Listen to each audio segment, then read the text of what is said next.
Tuesday, November 3rd, 2020. An election day that is just right around the corner, an upcoming decision that will be pivotal for healthcare in this industry, with two major party candidates having very drastic views on what healthcare will look like if elected to a 4-year term. So in our finale episode of season 3, we asked some doozies, like, what would a Trump re-election or a Biden election mean for your healthcare? And how could it potentially affect employee benefits for participants, employers, and partners? In an encore appearance, Chris Bird, WEX Executive Vice President of Operations, shares with the polls, policies, and even some personal predictions about the future of healthcare and what it looks like under either scenario. Yes, can't wait. My name is Eric Piella, the host of the Benefits Buzz podcast. I am joined as always by my co-host, Kelsey Burgad. Ready, set, let's get buzzed.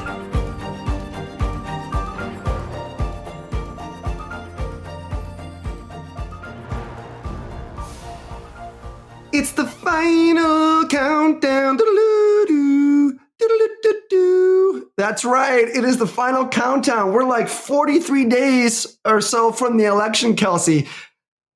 Whoa. I can't even focus on the election right now because I thought we agreed you weren't going to sing on the podcast again. Well, this, it wasn't going to last. Yeah, it wasn't going to last. The deal. We didn't handshake on it. I haven't seen you in like 6 months, so. That's true. It just felt like the perfect intro because it's the election is coming. I don't know if I got the exact number of days right, but as we record this, we're around between 45 days of the election. And it just wouldn't be an episode of Benefits Buzz or a season if we didn't talk about the election, especially because we know there's obviously always huge implications depending on who is the POTUS when it comes to benefits, right? So I think this is a really good, timely episode, and I apologize to all of the listeners for that horrible rendition of Final Countdown. Apology accepted. Thank you for accepting the apology on behalf of all of our listeners. Well, we have an awesome guest. We've got, I think, you know how Saturday Night Live has you get the 5-timer award, you get like a gold jacket if you're on the show so many times. Chris Bird, our Executive Vice President of Operations at WEX, is on the show with us. And I think it's maybe your 3rd or 4th episode. So a couple more, Chris, and you get that gold jacket. Welcome to the show. Thanks, Eric. I'm still trying to compose myself after that musical opening there.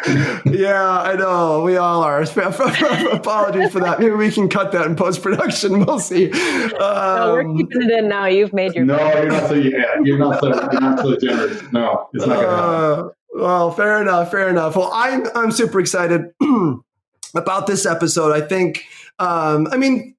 anything around politics and election year, there's always a sort of just a buzz, right, in the air.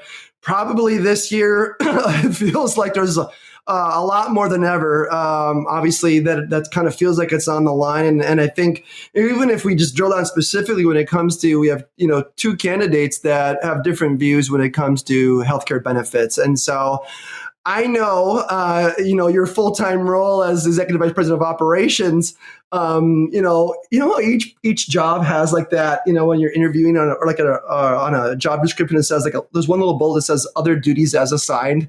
I feel like for me, it's like, you might have to take out the trash, Eric, but for you, it's like, oh, Chris, you're going to have to keep track of the entire election and game plan for every possible outcome and what the ramifications will be for, the benefit space. And so you've got a really big night job in addition to this. So I'm going to start by just kind of asking you, I know you've keeping your eye on this, probably a lot of late nights, but as we enter this final stretch, right, of these presidential campaigns, how often are you seeking and consuming election news, right? Is this kind of consuming your life right now? Well, certainly more and more often. It's something that does wax and wane, as you mentioned, but this is a very consequential election, and it's upon us, right? As you said, it's my night job. It's the other duties as assigned. It always depends on the pace of activity elsewhere in my day and in my night, but realistically, I'm spending quite a bit of time right now. Yeah, I bet. I know we're recording this. What's the date? September 21st is the date. I think this will air in about a week or so.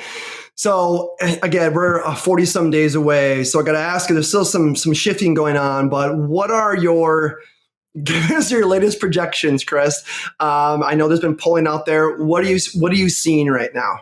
Oh, you don't want my projections. I'm really bad at that. I got to be honest with you. But let's focus right now on the presidential contest. That's, I think, the one that is the people are more focused on than any other. Biden has a comfortable lead right now. Everybody reads the papers and the blogs and the news articles that are online. And the conventional wisdom would say that Joe Biden will be our next president. But let's not forget history here, right? In 2016, we learned something very important, which is anything can happen. And I want to illustrate that a little bit. So as we sit here today on the 21st, Biden has about a 6.5-point lead. And that's the average of all the polls out there. In mid-October of 2016, probably only 3.5 weeks before the election, Hillary Clinton led Donald Trump by 7 points. And so, who won the election? And the other thing to keep in mind here is that it's not as simple as just to look at the popular vote polls, if you will. It's because the popular vote doesn't matter, right? That's not how we elect a president in this country. It's the Electoral College. And so the key here is to look at the battleground states. I mean, there are states that will reliably go for Trump. There are states, and some big ones in both camps, and there are some states that will reliably go for Biden. But in the middle, you've got states like, and it's a lot of the same ones as last time around. It's Wisconsin, it's Michigan, Ohio, Pennsylvania, Florida, Arizona, North Carolina. If you roll just those 7 states up, you got nearly 120 electoral votes. So there's a lot in the balance. If you look at the electoral map today, and if you look at state by state who's in the lead, things look really good for Joe Biden. They really do. But again, politics are really unpredictable, particularly in a year like this. We have a pandemic going on. We have a lot of unrest socially. We have a really deep recession. The pandemic not only has people kind of off their balance emotionally, but also it's going to lead to a high degree of absentee voting. And so that's going to be really, really interesting. And now, as if we didn't have enough complication, we now have a Supreme Court vacancy, and there will be a lot of disagreement and a big fight over whether or not that seat that has been vacated by Ruth Bader Ginsburg should be filled before the end of the current presidential term. So, stay tuned. Yeah, that's really interesting. I was definitely one of those individuals who thought, back in 2016, like I knew what was going to happen. I watched the news. I saw what the polls looked like. And then, election day came and went, and I was wrong. And so I think a lot of people were in that same position where they thought the same thing. So, President Trump is the incumbent. He's been in the office for 4 years. Can you outline what an additional 4 years would look like under a Trump presidency from a healthcare perspective? Well, certainly with respect to the issues that we track most closely, and those are issues around consumer-directed health in COBRA, there won't be any substantive changes. I mean, I like to say that we've seen this movie before, and it's the second installment in the series. The last 3.5 years have shown us that the Trump administration is a big, big supporter of choice, and that's choice for insurers, for employers, and for employees and consumers, healthcare consumers. And in particular, President Trump has been a very big supporter of health savings accounts. So we would expect that to continue in a second Trump term. So has he taken any positions, during the campaign that would suggest, I don't know, any sort of pivot, from his first 4 years, or is that, or again, do you kind of see, again, we always ask you to do this, but look in your crystal ball, is there anything that's kind of coming down the pipeline that maybe he was building towards that he would now have more time to do if he was reelected? Well, I think the one, and I guess it's indirectly one that would be important, particularly to consumers. It doesn't directly affect consumer-directed health and our business, but that's drug pricing. And that's something that Donald Trump campaigned on in 2016. It's really, really hard to wrestle that one to the ground. But you probably saw that just a couple of weeks ago, the president issued an executive order And it is a framework under which he would attempt to get drug prices under control. And certainly, if he were reelected, I think he would make that a cornerstone of his health initiatives right out of the gate. So on the flip side of the coin, what about former Vice President Biden? What is his stance on healthcare? Well, it's perhaps a little bit in flux, right? He campaigned as a moderate, and his focus was first and foremost on improving the Affordable Care Act. He was against a Medicare for all solution on scrapping the entire system, the way some of the more progressive candidates were back when we were in the primary campaigns. So I think the focus here would first and foremost be, hey, the Affordable Care Act works. Let's improve on it. One of the improvements that we know that President Biden would be very interested in pursuing is higher amounts of subsidies and more broadly available to more people on the Affordable Care Act exchanges. But the second thing that a Biden presidency would no doubt take a real run at would be a public option. So as opposed to Medicare for all or a single payer system, just set up a public plan and let it compete with the private insurers for people's business. It would be run by Medicare. It would be available on any of the public ACA exchanges. And people would be able to opt out of their employer plan for any reason in order to go onto a public exchange and buy that public option. Yeah, that's interesting. And I think one of the big,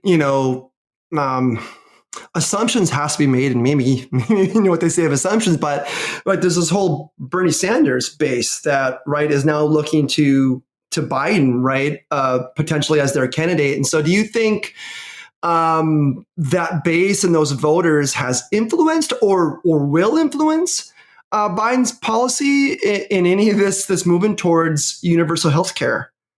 That's the big question, and it's one that consumes a lot of sort of virtual cocktail party chatter, if you will, which Joe Biden would actually govern if he were elected. I think we can get a little bit of a view into that. And to answer the question directly, Eric, I do believe Bernie has pulled Joe a little bit to the left here, right? So there was a Biden-Sanders unity agenda that was published, probably 5, 6, 7 weeks ago at this point. And it's a very ambitious document. And it not only deals with healthcare, it deals with everything else, right? Climate, immigration, racial justice, and everything in between. That unity agenda stopped short of universal health care. But the public option that was designed in that unity agenda or that framework is a very, very high in its aspirations. So the plan designs would be relatively generous, or at least one of them would be the subsidy levels available to people to help them pay the premiums would be higher than they are today, right? And so if you just look at that and say, hey, if that became an option, the bet might be that significant numbers of people might migrate out of the employer plans and into that public plan because it's so much cheaper. But there's this little thing called budget deficits, right? And those could get in the way. We've been spending a lot of money this year, and we've got a level of public debt that's astronomical as a result of all the things we've done to help people with the pandemic. And so any public option that would be debated and might pass next year might end up being considerably less generous than what Biden and Sanders would hope, just simply out of economic reality. And then the other thing is when you start to think about the public option and whether or not people might opt for that plan is, will the providers play? Will my doctor or will your OBGYN or will the kid's pediatrician be in the network? Because if they aren't, no matter how much more attractive that plan is, you may not go there. Yeah, that's that's the big question too, right? Will they play? I guess that's wait to be seen, and guess a lot will have to fall in place and for that to be an issue or to be something to look at. And gosh, forgive me, I feel like the Democratic campaigns were forever ago because I don't remember because obviously as a vice president, Kamala Harris is a running mate, and I don't remember what her stance was on healthcare, but I bet you do. So I'd love for you to kind of share anything that stood out to you with Biden choosing Harris as a running mate and her perspective on healthcare that you think might pop up. Yeah, Eric, the interesting thing about Kamala Harris was that she actually dropped out of the primary campaigns relatively early in the process. And it is kind of funny. You are making me remember now that, the campaign was going on and there were 5 or 6 really viable candidates. And then all of a sudden, 2 things happened and they kind of collided at the same time. The pandemic began to emerge. And also, all of a sudden, Joe Biden won South Carolina and the entire establishment got behind him and just swept everybody else aside, including Bernie Sanders. But Harris wasn't really in the campaign long enough for people to understand where she stood on the issues. With respect to healthcare, it's interesting, very early in the campaign, she endorsed a single-payer Medicare for all concept. And relatively quickly after, she ended up walking that back, and she kind of got back into what you would consider the more moderate camp of, okay, but let's have a public option, right? She certainly on healthcare matters is not nearly as progressive based on what we've seen as, say, an Elizabeth Warren would have been, or a Bernie Sanders. And I don't think she was chosen by Biden to be a running mate based on her healthcare policy position. So I doubt it makes much difference one way or another. I don't think she'll have that much influence. Yeah, that's really interesting. And, just like anything in today's world, I guess only time will tell what will happen out of all of the election and the pandemic and all of that. But, before we run out of time with you here, Chris, I would love to hear what the Senate and House races look like and how that might affect healthcare. Yeah, Kelsey, that's probably actually the most important question, right? The House in almost any event is going to remain Democrat. I will make that bold prediction. It's not a very bold prediction at all. But the Senate really hangs in the balance, right? It's 53-47 today. But if you look at the swing states where there are closely contested races that could go either way, there are a lot more Republicans in that middle column than there are Democrats fighting for reelection. And so, depending on what polling you look at on a state-by-state basis, it's a dead heat whether or not the Republicans retain control or whether the Democrats control. And don't forget, if it's 50-50, then it matters who's in the White House because the vice president breaks the ties. It's a lot easier to affect meaningful change for a President Biden if the Democrats have the Senate than if the Republicans do. And so even if Biden gets elected, there's probably more in play based on what happens in the Senate than there is perhaps even in the White House. Absolutely. I think that's why it's so important to pay attention to the whole picture. I know we all spend a lot of time thinking about the presidential race, but we can't forget about the Senate and the House as well, because it does make a difference. So that's really insightful. Thank you. One last question that I have is just really digging into the products that we offer. So the popular employee benefits like a health savings account or a flexible spending account. What would either presidency mean for the future of those benefits? Yeah, I'll start with Biden, the change one, and he's likely neutral on health savings accounts. He's probably not a huge, let's go out and push them, but he understands that there are tens of millions of people who have them. A lot of them are Democrats, and they love them, right? But one thing that we need to keep our eye on is if there is a public option and if people migrate out of employer plans to that public option, as an industry, we've been doing a lot of work to make sure that health savings accounts can coexist with that public option plan. And there are a couple of particular initiatives. One would allow anybody on Medicare to have a health savings account. The other would have anyone with health insurance, regardless of what it looked like, to have a health savings account. And both of those would position HSAs in particular very favorably so that the industry would really be agnostic as to who the payer is. Trump, as I said before, he's a big supporter of health savings accounts. But there is this proposal out there that I just mentioned. We call it HSA decoupling. We did a podcast on it a couple of weeks ago that says, hey, anybody can have an HSA as long as they have health insurance. Under a second Trump administration, you would likely see that proposal march forward. Whether it gets done or not is another question. But if it did, then that would likely lead to a dramatic decrease in the number of flexible spending accounts, and perhaps they would more or less sunset as a product. Well, I can't thank you enough. I love this. This is so interesting, and I appreciate your thoughts because I know you've done the work, the research, and we're appreciative that we get to learn from you. And I know our listeners appreciate your perspectives. If anything, just to kind of summarize where everything's at and kind of think through what the possible scenarios could be, I think it's all good for us to kind of understand what could be coming down the pipe and how that might affect, benefits and administration and, how our employees, our listeners are thinking, what options our employees might have. So I can't thank you enough. Now, we kind of have a tradition on the Benefits Buzz podcast where we ask our guests, to provide, our audience with kind of a takeaway or a leave behind or something. And in this case, it has to be probably, rock the vote. Get out there and vote, people. So please do that. But is there anything else, Chris, that I don't know, you would suggest that our audience, specifically when it comes to like kind of HR and benefit professionals, pay special attention to, or, as this election approaches?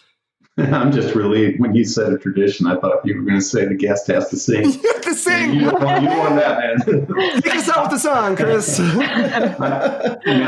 Seriously, I would say just be ready for anything. Don't expect any one thing or series of things to happen. Just be ready for anything. It's really fluid time right now. Change could come. Meaningful change could come. But if it does, that's okay. I mean, we've been here before.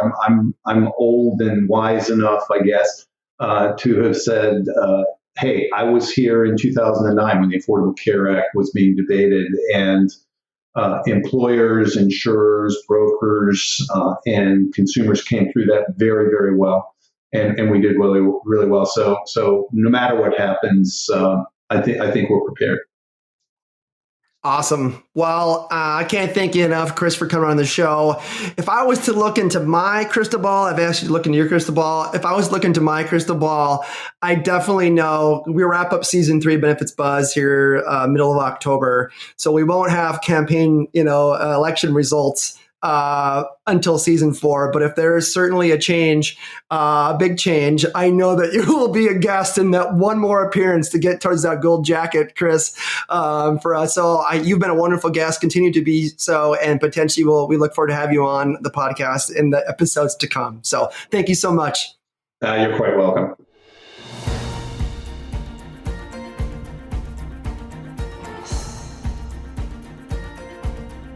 WEX is in the business of simplifying benefits for everyone. Now, although we certainly hope our podcast sparks some aha moments, like that was pretty cool, but of course we cannot provide legal, investment, or financial advice. And, therefore, nothing shared in this podcast should be interpreted as such. We encourage you to seek out appropriate professional advice regarding your plans. Hey, congratulations! You made it through our disclaimer. Thanks for listening.